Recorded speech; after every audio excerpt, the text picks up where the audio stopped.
vídeo de hoje eu vim falar com vocês a respeito de 3 erros que nós geralmente cometemos na hora de comprar ações de empresas e fundos imobiliários. Erros que muitas vezes acabam imperceptíveis à nossa visão na hora de fazer uma escolha de um fundo imobiliário, de uma ação ou consequentemente de montar a nossa carteira de investimento, principalmente olhando para o longo prazo. Então vou falar sobre 3 desses erros que a gente consequentemente comete em algum momento da nossa vida. E se você imagina que cometer erros no mercado financeiro é impossível, você está muito enganado. A primeira coisa que você consequentemente precisa entender é que cometer erros faz parte da nossa jornada, faz parte do nosso caminho. Busca por uma liberdade financeira, por uma carteira de investimentos consolidada e fazer uma má escolha, consequentemente, acontece na vida de praticamente todo investidor em algum momento. Uns mais cedo, outros mais tarde, mas para quem quer, por exemplo, investir em fundos imobiliários e ações, eu vou falar sobre 3 percepções diferentes a respeito de erros que nós cometemos o tempo todo. O primeiro erro, consequentemente, está em querer ser o profeta, né? Aquela pessoa que adivinha a hora certa de comprar uma ação de uma empresa ou de um fundo imobiliário. É um erro que nós cometemos o tempo todo, principalmente para quem quer começar a investir, que está ali em busca, né, de uma forma correta, de um método talvez milagroso para que nunca aconteça algo fora dos seus planos. Para aquele que só quer investir, imagina que consequentemente não vai haver imprevisto, de que não vai haver uma escolha ruim, por exemplo, no meio do caminho. E isso é impossível praticamente de acontecer. Todos nós vamos cometer algum tipo de erro, algum tipo de decisão, muitas vezes, que pode ser sim de um custo maior, né, que represente algum tipo de perca, quanto decisões que não representam percas, mas consequentemente continuam, né, deixando de, por exemplo, ter um ganho maior, de ter uma oportunidade melhor e assim por diante. E quando falamos principalmente sobre querer prever, né, ou querer definir uma hora correta, estamos falando principalmente desse tipo de pensamento, daquele investidor que muitas vezes busca uma forma milagrosa de sempre entrar no mercado financeiro, de comprar ativos, pensando na forma de nunca errar, sempre fazer a escolha correta, né? Existem até pesquisas que falam a respeito desse timing no mercado financeiro, né?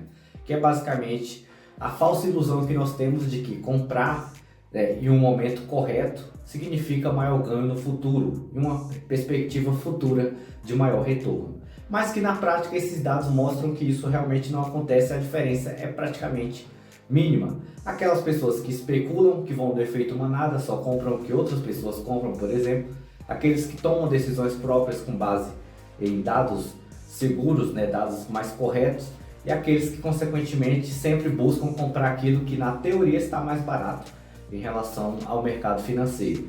Ah, só compro ações que estão com preço de fundo, né, de negociações, por exemplo, que estão com seu preço barato em relação ao mercado naquele momento, mas que a longo prazo isso não representa tanta coisa assim. O seu retorno continua sendo aquilo dentro da média, ou muitas vezes pode acontecer até o contrário.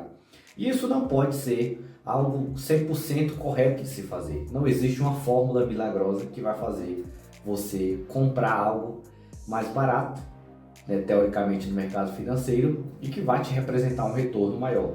Por isso que eu sempre falo, e falo em muitos vídeos, já falei em muitos vídeos por aqui, que nunca se deve olhar consequentemente uma única informação isolada a respeito de um ativo, seja um fundo imobiliário, seja uma ação, né? Eu não vou olhar simplesmente o seu preço barato, por exemplo, em relação ao que eu posso investir naquele momento, e não deixar de olhar todas as outras informações correlatas. Por exemplo, a questão de estar pagando barato, né? Eu estou pagando barato em relação ao que exatamente? Em relação ao seu preço justo ou em relação àquilo que ela tem de percepção do mercado?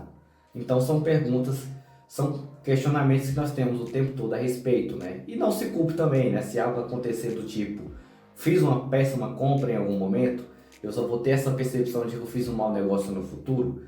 Não fique se culpando por isso, né? E não fique também procurando milagres a respeito disso. Por mais que tu seja um analista dos melhores do mundo, né? Até aqueles que foram considerados os melhores investidores do mundo já cometeram erros durante toda a sua trajetória. Já fizeram escolhas ruins, já fizeram escolhas boas também. E nós, investidores no geral, também temos essa mesma percepção. Ao longo da nossa jornada, consequentemente, vai haver escolhas ruins também, assim como também vai haver escolhas boas.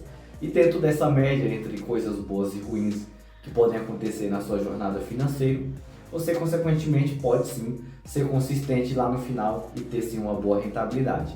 Por isso que é sempre essencial nunca olhar para um único tipo de informação, para, por exemplo, preço, né? Sem que eu olhe as informações relacionadas à empresa, por exemplo, ou até mesmo ao fundo imobiliário. E é o principal erro que nós cometemos, é isso de querer prever ou de querer simplesmente acertar o timing do mercado, né? Querer ser a pessoa que vai definir o momento certo de entrar no mercado financeiro, de querer comprar uma ação. Esse momento certo, né, a longo prazo, ele praticamente é anulado. Eu posso comprar uma ação a um preço hoje, ela pode sim ao longo do tempo se valorizar, assim como ela também pode se desvalorizar bastante. O que pode ser um preço bom para você, para outra pessoa pode ser um preço ruim, né? Isso acontece o tempo todo e é isso que nós chamamos de oscilação no mercado financeiro. Ações se valorizam, ações se desvalorizam, fundos imobiliários também acontece a mesma situação, se valorizam com o tempo, se desvalorizam, porque são várias percepções de uma única coisa, né? Cada um de nós temos uma percepção diferente daquilo que nós estamos enxergando, analisando e buscando conhecer. Segundo erro, que também é muito comum e muitos investidores cometem, principalmente quando vão investir a primeira vez. Falando principalmente sobre dividend yield. Todo mundo praticamente sabe o que significa dividend yield, né? Dividend yield é basicamente uma porcentagem de lucro que a empresa distribui para os seus investidores, ou em fundos imobiliários a quantidade de proventos que o fundo imobiliário disponibiliza através das suas cotas para quem é investidor também, para quem é cotista. Basicamente são assim as duas formas de receber lucro dos dois investimentos. Porém, muitas pessoas cometem aquele famoso erro de só olhar para isso, né? Quando acessam um site de análise de investimento ou quando acessam o Google, vão diretamente pesquisar empresas que pagam maiores dividendos. E aí vai aparecer uma lista ali com empresas que nos últimos 12 meses, por exemplo, pagou 20, 30, 40% de lucros distribuídos para aquela por ação daquela determinada empresa. Mas que no longo prazo, consequentemente, isso pode não acontecer. Até porque muitas vezes pode ser algo esporádico, algo que aconteceu simplesmente ali naqueles primeiros 12 meses ou últimos 12 meses que se passaram sobre aquela empresa, né? A situação atual daquela empresa naqueles 12 meses foi o que trouxe aquela possibilidade de distribuição maior. Mas e quanto ao histórico, né? Como que ficou, como que essa empresa atua? Informações que são super importantes até para que você possa amenizar aquela questão de fazer uma escolha correta ou não correta a longo prazo. Olhar sempre as demais informações. Uma empresa pode distribuir lucros mais altos? Pagar dividendos mais altos? Pode. Mas existe um momento mais interessante para se comprar uma ação de uma empresa também, mesmo que ela pague lucros maiores ou não, né, que são com base nos seus indicadores financeiros também, indicadores de desempenho, indicadores de rentabilidade, por exemplo. Você tem um ROI, você tem um ROA, que são indicadores de rentabilidade, você tem indicadores de performance da empresa, de melhoria operacional, você tem crescimento dos lucros, você tem crescimento das receitas. E para a pessoa que investe e ela analisa principalmente o dividend, ela tem que levar em consideração as outras informações também. Por quê? Uma empresa pode pagar 20% de dividendo em um ano, mas pode ser que esteja vinculado a um determinado momento ali da empresa, né? A um segmento específico de atuação. Por isso que é importante que você sempre faça um apunhado de informações e nunca olhe só o dividend yield. A empresa pagou um dividendo de 20% em 12 meses. Mas e como que está a situação dos últimos 5 anos da empresa? Como que está o crescimento dos lucros dessa empresa? Que tipo de setor de atuação essa empresa, né, participa? É do setor bancário? É do setor de eletricidade? É do setor de saneamento? É do setor do varejo? E assim por diante, né? E quais riscos eu tenho ali atrelados àquele tipo de segmento? Se eu olho, por exemplo, para o setor de varejo, qual que é o principal inimigo do varejo em relação a resultados? Que pode influenciar diretamente nos lucros da empresa e, consequentemente, nos seus dividendos, são as altas taxas de juros. Empresas do varejo sofrem bastante com a alta dos juros, porque as empresas trabalham muito com a questão do crédito também. As empresas pegam, né, tem muito essa questão de receber capital de terceiros, que são fornecedores, a compra de estoque para revender e assim gerar suas receitas, e muitas vezes esse retorno ele vem no médio e longo prazo. Só que os juros consomem muita parte desse poder de gerar resultado dessas empresas. E aí, quando você investe em uma empresa do setor de varejo, você tem que ter ciência principalmente disso, de que um cenário de juros alto, o setor de varejo, por exemplo, pode sofrer bastante. E aí, a receita que em algum momento, né, em 12 meses, ela pode ter sido gigantesca, agora pode chegar ali próximo de quase zero ou muitas vezes até abaixo de zero, né, um prejuízo fiscal consequentemente. E se a empresa não possui lucros, né, se a empresa não mantém consistência nos seus lucros, dificilmente ela vai manter consistência também nos seus dividendos, na distribuição dos seus dividendos. Então, o que seria melhor? Investir em uma empresa que durante 10 anos pagou um dividendo sempre dentro da média, digamos assim, uma empresa que pagou 5% em média anualmente em dividendos, ou uma empresa que não tem garantia e que em 10 anos, consequentemente, pagou esporadicamente uma ou duas vezes 10% em dividendo, 15% em distribuição de lucros, mas que em outros momentos manteve prejuízo. Qual dessas duas empresas vai te trazer mais segurança? Então você tem que sim ter essa percepção e buscar informações a respeito do seu histórico financeiro também. Que inclusive é onde está muito atrelado também o nosso terceiro erro que é cometido por muitos investidores, que é basicamente não olhar para o histórico financeiro, para o histórico geral das informações das empresas. É aquilo que eu falei, eu estou investindo em uma empresa de um determinado segmento, mas eu estou verificando também como que está as questões em relação ao desempenho dessa empresa, ao desempenho financeiro, alavancagem de dívida, por exemplo. Então todas as informações que são positivas devem ser reunidas em um único lugar para que você possa assim fazer uma tomada de decisão boa. E isso independe de qual segmento você vai fazer a sua escolha.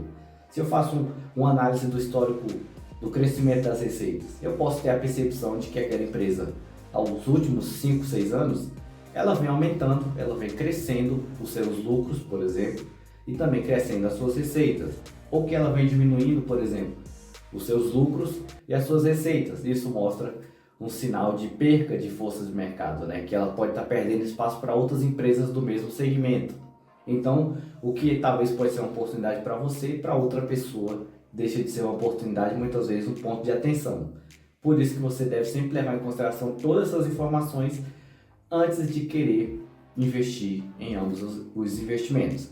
E aí tem outras diversas informações, né? Que tipo de risco eu tenho exposto àquela empresa de um determinado segmento que eu quero investir? Quem é a governança, né? Quais que são as perspectivas de crescimento dessa empresa? É uma empresa consolidada que não tem espaço para crescimento? É uma empresa de menor porte? É uma empresa de grande porte já? Uma das maiores do segmento? Isso tudo tem a respeito, o histórico de dividendo, né? Como que se comportam as distribuições de lucro dessa empresa durante os anos. Então, quanto mais tempo você tem de informação, melhor. Mesmo sabendo que o passado nem sempre vai ser reflexão ou sempre vai ser reflexo para o futuro, né? O que aconteceu há 12 meses anteriormente não significa que vai acontecer no futuro. Por isso que eu falo, se você investe em uma empresa que está lá escrito, pagou 20% em dividendo nos últimos 12 meses, não existe nenhuma garantia de que ela pague novamente 20% neste ano, nos próximos 12 meses futuro. Muito pelo contrário, de que ela também não pague nenhum tipo de retorno. Por isso que é sempre bom que você se antene a essas informações em relação ao segmento da empresa, né? Qual que é a perspectiva de crescimento, qual que é o tipo de governança que essa empresa possui, algo relacionado às estratégias daquela empresa para crescimento, os investimentos que essa empresa faça e tudo que está relacionado de informações a respeito daquela empresa que te faça ter uma percepção melhor. Porque aí faz link lá com o nosso primeiro erro, que é a questão do timing, né? Que é a entrada, a compra de um investimento ou a realização de um investimento em ambas as duas características, seja uma ação de empresa, de um fundo imobiliário. Quando você vai investir em fundos imobiliários também, você tem lá aquela questão de analisar não só o dividend yield, mas entender que tipo de fundo imobiliário é aquele que você está investindo. É um fundo imobiliário do segmento voltado para imóveis físicos, para títulos de dívidas, que são os CRIs, por exemplo, né? Quais que são a taxa de administração, quem faz a gestão desses recursos por trás do fundo imobiliário, né? Que tipo de risco isso pode trazer, qual a rentabilidade histórica desse fundo imobiliário em relação, por exemplo, pelo menos às taxas de juros, qual que é a performance desse investimento.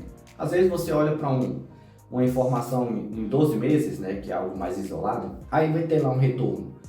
Pagou 16% em dividendo nos últimos 12 meses.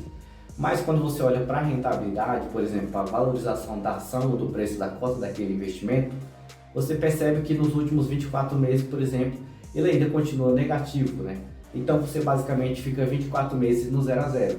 Se a ação de uma empresa você comprar ela hoje e durante 24 meses essa ação se desvalorizar 50% e você recebeu, sei lá, 10% em dividendos, você ainda tem uma perca muito significativa em relação ao seu investimento. Então você consequentemente fez uma escolha ruim. Por isso que sim, é muito importante você analisar as informações passadas e, claro, trazer informações relevantes para o futuro, né? Mas também nunca considerar tudo que está no passado como justificativo para o futuro. Por quê? Porque na prática todos nós sabemos que, independente do quão bom eu possa ser, você possa ser que também está me assistindo, nós não temos garantia de nada nesse mundo, né? Não temos garantia 100% de nada, de que 100% eu posso acertar investindo em ações e fundos imobiliários. É importante sim olhar para as histórias, olhar para o contexto histórico dos fatos relevantes e das informações a respeito daquele segmento, da atuação daquela empresa, do tipo de fundo imobiliário que eu estou investindo e, consequentemente, após isso, eu fazer uma escolha que seja menos arriscada do que as demais, né? Porque o risco é o mesmo. Após o momento que eu invisto em uma ação em fundo imobiliário ou em qualquer outro investimento de renda variável, eu já assumi o risco de perder ou de ganhar alguma coisa. Então, o que eu posso fazer é amenizar ambas as possibilidades. Eu posso ter uma rentabilidade melhor? Posso. Mas também eu posso ter um risco e eu pelo menos quero correr o risco menor do que o que eu já estou habituado simplesmente por investir naquele tipo de investimento, a renda variável de forma geral. E é mais ou menos isso que esses 3 erros em si traz de lição para nós, né? Jamais analisar só dividendo, jamais olhar simplesmente para o passado, né? Não observar também como um contexto geral e também não querer definir a forma profética de investir, de que você vai fazer uma ótima escolha em determinado momento, que existe um momento certo para se investir, né? De que eu, por exemplo, não precise investir mensalmente ou de que, consequentemente, eu possa aportar tudo de uma vez só em determinado momento, porque aquele momento é o ideal para se investir. Eu particularmente não gosto muito dessa ideia de se investir tudo de uma vez só. Ah, eu tenho R$1 milhão, eu vou investir tudo em uma única empresa, ou que seja mais de uma empresa, mais de uma única vez. Não, porque eu vou perdendo oportunidades ao longo do tempo. Por que eu não vou dosando esse dinheiro ao longo do tempo, né? Aproveitando pequenas oportunidades que vão surgindo dentro do mercado financeiro. Eu não sou muito fã e jamais faria esse tipo de investimento, né? Alocar muito capital de uma única só vez, imaginando ser o momento ideal para se investir e deixando o resto à mercê da sorte. Não faria isso e não faço de forma alguma. Eu não sei qual que é a sua opinião a respeito disso, né? Mas pode deixar nos comentários que eu vou ficar de olho também. Eu vou ficando por aqui e até qualquer momento.